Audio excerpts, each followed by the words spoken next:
Senegal's presidential election isn't so much a marathon as a dash to the finish, with less than 2 weeks to campaign. But supporters of Anta Babacar Ngom haven't missed a step. They're poised for what they see as a moment of unprecedented opportunity to elect Senegal's first female president. We're very proud because we have a female candidate. And in this country, you can't talk about the development of Senegal without talking about women and young people. Not only is she a woman, she's also a young person, an industrialist. Anta Babacar Ngom, a 40-year-old businesswoman who runs Senegal's largest poultry company, says the only way to manage the tight campaigning window is to communicate with voters face-to-face. It's restrictive. 12 days to convince the Senegalese people and 12 days to elect a president of the republic. It's historic. But it requires a certain ingenuity on our part as candidates. We have to be innovative. We have to go out to the streets and talk to the people directly. Senegal has seen weeks of violent unrest after President Macky Sall delayed elections last month, which had been originally set for February 25th.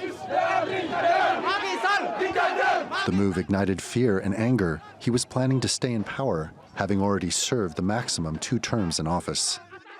Senegal's election is wide open with 19 candidates, including Bassirou Diomaye Faye. He was released last week after spending nearly a year in jail, facing defamation charges. His supporters took to the streets despite his incarceration. We want a better Senegal in terms of health, education, and agriculture, especially as young people, because you often see young people leaving Senegal. Many among Senegal's jobless youth support Faye and firebrand opposition leader Ousmane Sonko, who had previously endorsed Faye to replace him on the ballot. Sonko was also released last week, potentially shaking up an already volatile election.